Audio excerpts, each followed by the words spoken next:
오늘 감사주의를 지키면서 여러분들의 마음속에 하나님을 향한 믿음의 회복이 일어나게 되고, 그리고 무엇보다도 감사의 기적이 여러분의 믿음 안에 일어나게 되기를 원합니다. 그러면 아마 어려운 일들이 앞으로도 있겠지만 그 일이 반드시 간증이 되게 될 것입니다. 오늘 우리가 지키는 이 감사주일은 아주 특별한 감사주일입니다. 그러니까 첫 열매를 가지고 하나님께 드리는 감사주일입니다. 하나님께서 첫 열매로 하나님께 감사하라 하고 명확하게 우리에게 명령하셨습니다.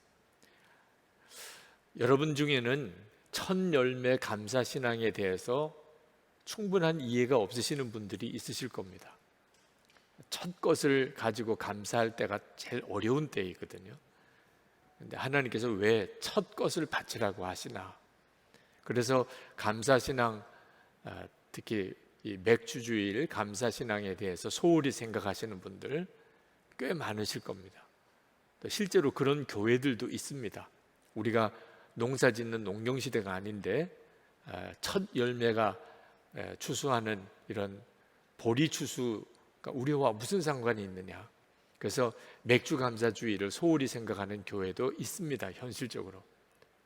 제가 첫 열매 감사에 대해서 이토록 마음이 간절한 것은 지극히 저 개인적인 문제 때문에 시작이 된 겁니다. 저는 첫 아들로 태어났습니다. 저희 부모님과 또 저희 할머니께서 첫 것은 다 하나님 것이다. 그래서 제가 태어나자마자 하나님께 바쳐진 존재입니다. 그래서 목사가 된 겁니다. 목사가 된 것은 저에게 있어서는 대단히 부담스러운 일이었고 솔직히 싫은 일이었습니다. 그런데 저는 운명적으로 첫 것이니까 하나님께 바쳐야 된다. 그래서 어려서부터 저는 그저 목사 외에는 다른 길이 없다고 생각하고 자란 사람입니다. 제 마음속에 도대체 첫 열매라는 게 뭐길래 이렇게까지 해야 되는 건가? 하나님의 말씀이라니까 순종하지 않을 수는 없겠고, 그렇지만 마음에 답은 주어지지 않았고, 그래서 저에게 있어서 첫 열매는 대단히 중요한 의미가 있었습니다. 그리고 정말 하나님께 바쳐진 사람은 다 목사 되어야 되는 건가? 그것도 저에게 있어서는 큰 궁금함이었습니다. 근데 첫 열매에 대한 말씀을 이렇게 살펴보다가 깜짝 놀랐습니다. 이건 너무너무 중요한 문제인 거예요. 우리가 진짜 하나님을 믿느냐 믿지 않느냐 하는 문제가 달린 일이었습니다. 그래서 첫 열매로 감사드리는 이 맥주주일, 저에게 있어서는 대단히 중요한 일이었고 지금까지 그렇게 지켜오고 있고, 또 여러분들에게 반드시 이 첫 열매 감사주의를 마음을 다하여 지키도록 권하고 싶은 것입니다. 저에게 있어서는 아마 맥주 감사주일 설교가 아마 어쩌면 담임 목사로서는 마지막 설교가 될 것 같은데, 여러분들이 이 주일을 무슨 일이 있어도 잘 지켜가기를 여러분에게 말씀드리고 싶은 간절함이 저 안에 있습니다. 이 첫 열매가 중요한 것은 모든 열매를 대표하는 것이기 때문에 그렇습니다. 다시 말하면 하나님께 첫 열매를 드린다는 말은 하나님이 나에게 주신 모든 것은 다 하나님의 것이라고 하는 신앙 고백입니다. 그러니까 하나님을 믿는 사람이면 당연한 일이죠. 하나님을 진짜 믿지 않으면 그러면 첫 열매를 하나님께 드린다는 것이 사실 마음에 납득이 잘 되지 않습니다. 그래서 첫 열매 감사를 소홀히 생각하게 마련입니다. 그리고 이것은 대단히 심각한 문제를 가져오게 됩니다. 이스라엘 백성들이 바벨론의 포로로 잡혀갔을 때 그들은 하나님이 택하신 백성인데 왜 이 우상 숭배하는 바벨론에 우리가 이렇게 망해야 되나? 그리고 다 죽고 포로로 잡혀가는 비참한 신세가 되어야 되나? 하나님의 성전인 예루살렘 성전은 어째 저렇게 다 무너져야 되나? 그들로서는 도대체 무엇이 문제인가? 우리가 도대체 어떻게 살았기에 하나님께서 우리에게 이렇게 하신 것인가? 그 문제로 그들이 하나님 앞에 자신들의 신앙을 점검하다가 통렬하게 깨닫고 회개한 것이 첫 열매 감사 신앙을 소홀히 했다는 것이었습니다. 여러분, 이것이 왜 이렇게 중요한 것인가 하면 이스라엘 백성들이 애굽에 종살이 하다가 출애굽할 때부터 거슬러 올라가게 됩니다. 이스라엘 백성들이 애굽의 노예 생활을 했습니다. 그들이 하나님 앞에 정말 살려달라고 울부짖을 때 하나님께서 그들을 구원해 주셨는데 바로 왕에게 10가지 재앙을 내리십니다. 근데 그 10가지 재앙의 마지막 재앙, 결국 바로 왕이 그것 때문에 두 손 두 발 다 들게 된 그 마지막 재앙이 온 애굽 집안의 장자를 하나님이 치신 거예요. 장자가 죽으면 모든 가족이 다 죽은 것과 같다고 생각했던 그 시절입니다. 바로가 결국은 손을 들지요. 이보다 더 끔찍한 일은 없으니까. 그러나 이스라엘 백성들의 집의 장자는 죽지 않았습니다. 하나님이 양을 잡아 그 피를 문에다가 바르라. 그래서 이스라엘 집은 그날 양의 피를 문에다가 바르고 장자를 죽이는 천사들이 그 이스라엘 집은 건너가게 된 겁니다. 이게 유월절이라는 뜻이죠. 그래서 이스라엘의 유월절 절기가 만들어지게 됩니다. 그런데 이 날을 계기로 이스라엘 집안의 모든 장자는 하나님의 소유라고 하나님이 정하셨어요. 죽이지는 않았지만 하나님의 소유가 됩니다. 자, 그러면 장자를 어떻게 하나님께 바칩니까? 하나님께서 정하신 참 놀라운 방법이 이스라엘 지파 중에 레위 지파를 한 지파를 구별해서 하나님께서 거룩하게 소유하셨어요. 이스라엘 백성의 모든 집의 장자를 대신하여 레위 지파를 하나님이 소유하시고 그 레위 지파에게 성전 일을 담당하는 일을 맡기셨습니다. 그리고 그 레위 지파에게는 땅을 주지 않았어요. 하나님이 기업이시라고. 그래서 온 이스라엘 백성들이 10의 1조와 첫 열매를 하나님께 드리는 것을 통하여 레위 지파가 먹고 살았습니다. 그게 하나님의 방법이었어요. 그래서 그때부터 첫 열매를 하나님께 바치는 일을 하나님이 정하신 거죠. 그런데 문제는 이스라엘 백성들이 이 일이 얼마나 중요한 건지에 대해서 서서히 희미하게 되어져 버린 겁니다. 그래서 11조 생활도 소홀히 하고 첫 열매 바치는 것도 없어지게 되니까 어떻게 되었겠습니까? 레위 지파는 먹고 살 길이 없어졌어요. 그러니까 어떻든지 먹고 살아야 되니까 성전 일을 못하게 되는 겁니다. 결국은 이스라엘의 신앙이 다 무너지게 됩니다. 하나님께 제사 드리는 일, 율법을 가르치고 전하는 일 다 없어졌어요. 결국은 이스라엘 백성들은 하나님에 대한 믿음이 다 희미해지게 됩니다. 타락하게 되죠. 그래서 가나안의 우상을 섬기고 결국은 그렇게 망하게 된 거예요. 그들이 바벨론에 가서 우리가 첫 열매를 하나님께 드리지 않은 것이 이렇게 무서운 결과를 가져오는구나, 그걸 깨닫고 그들이 다시 예루살렘으로 복귀할 때 하나님 앞에 큰 결단을 한 것 중에 하나가, 하나님, 이제부터 우리가 첫 열매를 하나님께 드리는 일을 소홀히 하지 않겠습니다. 느헤미야 10장 35절입니다. 해마다 우리 토지 소산의 만물과 각종 과목의 첫 열매를 여호와의 전에 드리기로 하였고, 첫 열매를 하나님께 드리는 일을 소홀히 하지 않기로 결단하게 되는 겁니다. 여러분, 우리에게도 첫 열매로 하나님께 감사드리는 신앙은 대단히 중요합니다. 그래서 우리가 진짜 하나님을 믿는 사람인지를 보여주는 일이기 때문에 그렇습니다. 그리고 첫 것에 대해서 눈이 열려야 됩니다. 우리의 삶 속에 하나님이 우리에게 주시는 첫 번째 열매들, 이것을 볼 줄 아는 눈이 열려야 돼요. 성경을 읽어보니까 첫 것에 대해서 얼마나 강조하셨는지 모릅니다. 계명 중에 첫 번째 계명이 중요해요. 마태복음 22장 36절 38절까지 보면 이렇게 말씀합니다. 선생님, 율법 중에서 어느 계명이 크니까? 예수께서 이르시되 내 마음을 다하고 목숨을 다하고 뜻을 다하여 주 너희 하나님을 사랑하라 하셨으니 이것이 크고 첫째 되는 계명이요. 계명 중에도 첫째 되는 계명이 있고 그것이 대단히 중요합니다.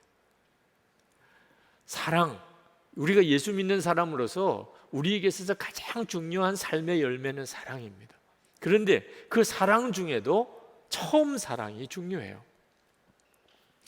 요한계시록 2장 4절 5절 말씀에 보면 이렇게 말씀합니다. 그러나 너를 책망할 것이 있나니 너의 처음 사랑을 버렸느니라. 그러므로 어디서 떨어졌는지를 생각하고 회개하여 처음 행위를 가지라. 만일 그리하지 아니하고 회개하지 아니하면 내가 내게 가서 내 촛대를 그 자리에서 옮기리라. 여러분, 아무리 우리가 신앙생활을 잘한다 하더라도 처음 사랑을 잃어버리면 모든 것이 다 허사입니다.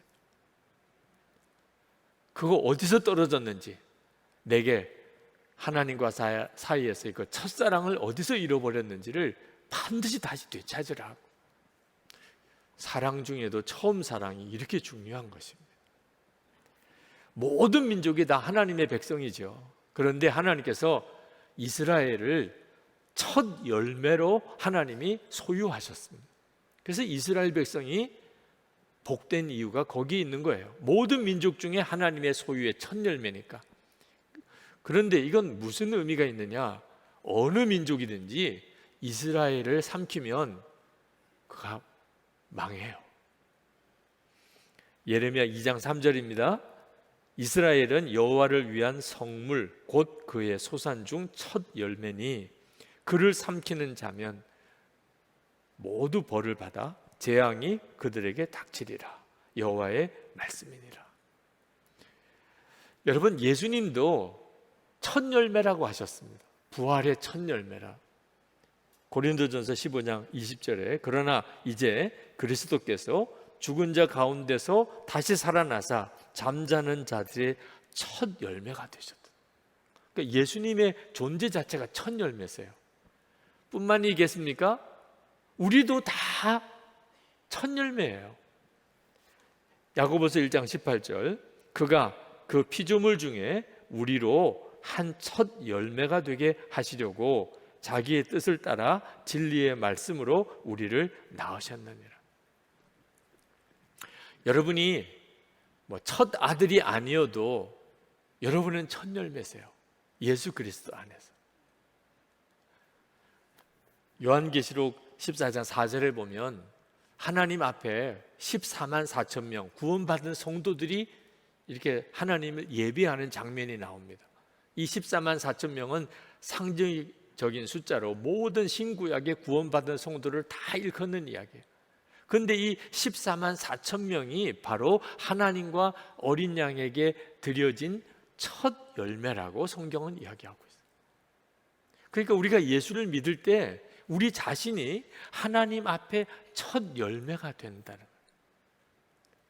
그리고 참 놀라운 것이 하나님께서 우리에게 성령을 부으실 때 아무렇게나 부으신 게 아니고 바로 이 첫 열매를 드리는 오순절에 성령을 부으셨어요. 마가다락방의 120문도에게 성령이 임하십니다. 하나님이 정하셨어요, 그날. 자, 이제 감이 좀 오십니까? 첫 열매가 너무너무 중요한 거구나. 그냥 농사 짓는 시절에 이제 보리 추수를 또 했으니 하나님께 감사하자, 그런 뜻으로만 지키는 농사절기가 아니라는 것입니다. 하나님은 우리에게 있어서 이 첫 것이, 첫 열매가 중요하다는 사실을 성경에 너무나 분명하고 강하게 말씀해 주고 있는데, 그것은 그 첫 것을 통하여 하나님의 놀라운 역사를 이루실 것이기 때문에 그렇습니다. 이 맥주 감사 주일, 첫 열매로 하나님께 감사하는 신앙이 없으면 풍성한 추수 감사 주일이 없는 거예요. 많은 사람들이 왜 내 삶은 이렇게 하나님께 복 받은 것이 없을까? 그러면 점검해 보아야 될 것이, 나는 첫 열매로 드리는 감사가 있었나, 그것부터 점검을 해봐야 하는 겁니다. 그러나 단순히 이 첫 열매 감사는 풍성한 추수감사만을 위해서 필요한 게 아닙니다. 우리에게 이 첫 열매 감사는 하나님께서 앞으로 행하실 엄청나고 놀라운 역사들을 일으키는 시작인 것이에요. 열왕기상 18장에 보면 이스라엘에 3년 반 동안 비가 내리지 않아서 말할 수 없이 메말라졌을 때, 그때 엘리야가 하나님 앞에 비를 내려달라는 기도를 합니다. 갈멜산 정상에서 머리를 무릎 사이에 쳐박고 그렇게 하나님 앞에 간절하게 비가 내리기를 기도하는데, 7번째 기도할 때 전혀 구름 한 점 없는 하늘에 7번째 기도했을 때 저 바다 끝에 손바닥만한 구름 하나가 떴습니다. 제자들이 그걸 보고 엘리야에게 달려와서 저 먼 하늘에 손바닥만한 구름 하나가 떴다고 이야기를 하니까 엘리야가 호들갑을 떱니다. 그 아합 왕에게 빨리 내려가소서, 이제 비가 엄청나게 쏟아지게 될 텐데 지금 내려가지 않으면 수레가 내려갈 수가 없습니다. 그리고 왕을 내려보냅니다. 아니, 손바닥만한 구름 하나가 저 먼 바다 끝에 떴는데 무슨 그런 호들갑을 떱니까? 엘리야가 그 구름이 보통 구름이 아니라는 것을 안 거죠. 하나님의 역사가 있는 구름이라는, 그 조그만 손바닥만한 구름 속에 엄청난 폭우가 있다는 사실을 엘리야가 깨달은 거예요. 여러분, 이것이 바로 첫 열매를 보는 눈이 있는 사람의 일입니다. 성령의 역사하십니다. 그건 엄청난 일인 거예요. 이건 성령께서 아니면 있을 수 없는 일이다. 만약에 이런 일이 우리의 삶 속에 있다면 그게 첫 열매라고 하더라도 그것은 하나님의 엄청난 역사를 말해주고 있는 것입니다. 여러분, 왜 우리가 성령의 충만함을 경험하지 못하는 줄 아십니까? 성령께서 역사하시는 첫 번째 징조에 믿음으로 제대로 반응하지 않기 때문에 그렇습니다. 성령께서 역사하신 것인데 우리가 알아보지도 못하고 또 무시하고 지나니까 그런 것입니다.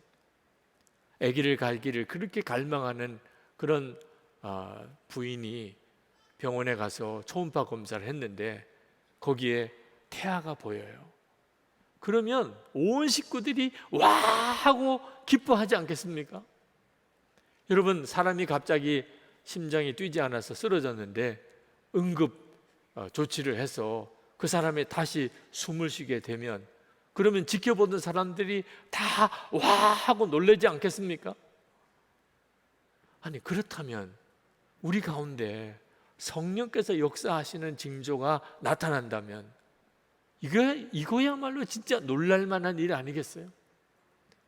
여러분이 오늘 교회에 나와 앉으신 것 자체가 여러분에게 엄청난 충격이고 믿어지지 않는 일 사람이 있는 거예요. 성령께서 역사하신, 내 삶 속에 성령께서 역사하신 거예요.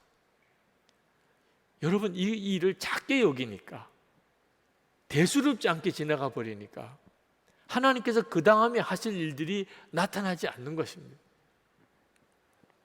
예수님께서 성령의 역사에 대해서 말씀하실 때 요한복음 4장에서는 샘물에다가 비유하셨어요.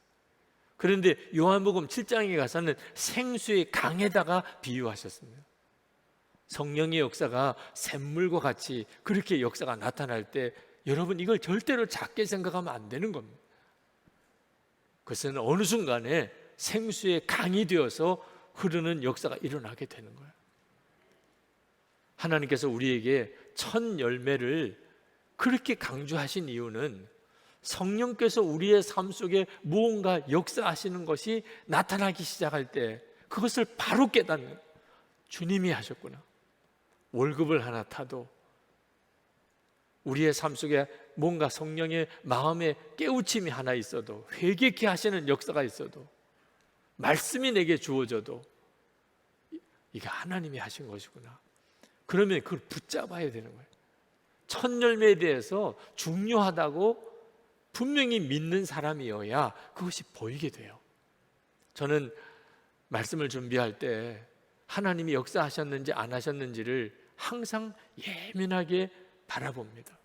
근데 어느 말씀 하나가 마음에 특별히 확 와닿는 것이 있어요. 아, 이것은 성령께서 많이 깨우쳐 주실 수 있는 것이구나. 그러면 저는 그 설교를 통하여 주님이 반드시 역사하실 것이 믿어져요. 주님이 역사하시겠구나.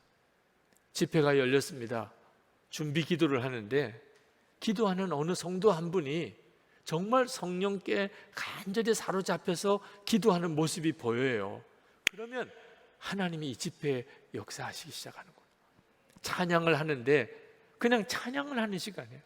그런데 어느 성도 한 분이 정말 마음의 전심을 다하여 하나님께 찬양해. 이건 성령이 아니면 있을 수 없는 일입니다. 그러면 저는 믿습니다. 지금 주님께서 역사하시는 거예요. 그리고 말씀을 전할 때 담대하게 지금 주님이 역사하십니다 라고 선포해요. 그럼 정말 하나님께서 일하시는 것이 보이는 것이에요.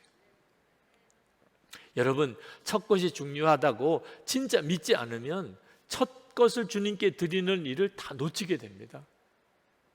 여러분, 첫 아이를 낳았을 때 대부분 그 아이를 제대로 양육하는 일에 어려움을 겪어요. 왜냐하면 그 부모도 아직까지 성숙하지 못한 미숙한 단계입니다. 경제적으로 사회적으로 아직 안정되지 못한 때예요. 그러니까 첫 아이를 잘 기르기가 쉽지 않은 겁니다. 첫 수확, 첫 월급, 첫 열매 다 어려운 때에 얻어지는 거예요. 첫 것은 하나님의 것이다. 이 사실이 분명히 믿어지고 기억하는 사람이어야만 첫 것을 하나님께 드릴 수 있어요. 근데 아무 생각 없이 사는 사람은 첫 것을 다 먹어버리고 말 하나님께 드릴 가장 소중한 축복의 기회를 놓쳐버리게 되는 거예요. 하나님께서 우리에게 맥주 감사주의를 주신 이유는 우리가 지난 6개월을 살았습니다. 내가 첫 것을 하나님께 다 드렸나? 깜빡 잊어버렸어요. 드렸는지 안 드렸는지도 잘 모르겠어요. 우리의 삶 속에 어떤 것이 첫 것이었는지 저차도 잘 모를 때가 있어요. 어떻게 우리가 첫 열매를 하나님께 제대로 드리며 살 수 있을까요? 그래서 하나님께서 첫 열매를 하나님께 드리는 감사주의를 우리에게 주신 거예요. 맥주 감사절. 지난 6개월 동안 우리는 어떤 형태로든지 하나님으로부터 첫 것을 받았습니다. 그러니까 지금까지 살아있는 거죠. 맥주 감사주의를 지키는 것은 우리의 삶 속에 너무너무 중요해요. 그리고 항상 우리 머릿속에 첫 것을 기억하게 하는 거죠. 첫 것을 중요하게 생각하게 만드는 거죠. 우리 교회에서 이 첫 것을 하나님께 드리는 일을 중요하게 생각하면서 맥주 감사주의를 지키다가 성도들이 맥주 감사주일 헌금을 드린 것을 잘 쓰는 것도 또 중요하겠다. 그래서 개척교회 설립을 위한 그 헌금으로 다 드리기로 한 거예요. 지금까지 하나님께서 그 일로 많은 교회를 세우셨습니다. 성도들의 첫 열매 헌금은 이건 이 일이 가장 좋겠다고 생각한 거죠. 그리고 하나님께서 그 일을 복을 주셨습니다. 성도 여러분, 꼭 기억하시기 바랍니다. 하나님께서는 우리에게 첫 열매를 하나님께 드리게 하시는 이유는 단순히 올해가 풍성한 추수감사를 주시려고만 하는 게 아닙니다. 여러분에게 정말 부활의 신앙을 갖게 하시려고, 그리고 정말 진정한 성령의 충만함을 삶을 누리게 하시려고 우리에게 첫 열매 감사를 이토록 강조하시는 것입니다. 이제 우리 성찬을 받겠습니다. 성찬을 받으실 때 여러분 꼭 이렇게 기도해 주시기 바랍니다. 부활의 첫 열매가 되시는 예수 그리스도와 우리가 온전히 하나 된 것을 우리가 다시 한번 그 은혜를 회복하는 시간이 성찬입니다. 주님, 제가 부활의 첫 열매이신 예수님과 하나가 되어서 부활 신앙의 첫 열매가 되기를 원합니다. 우리 가정에, 내 주변에 있는 모든 이들에게 내가 부활 신앙의 증인이 되기 원합니다. 하나님 어디 계시냐고 말하는 불신 세상 속에 하나님 저를 하나님의 살아계신 증거로 사용하시기 원합니다. 하나님께서 우리에게 오순절에 성령을 부으셨는데 하나님 오늘 첫 열매로 감사하는 저를 통하여 하나님 성령의 강력한 은혜를 더해 주셔서 이 땅에 영적 대각성이 일어나는 일에 불씨로 써 주시옵소서.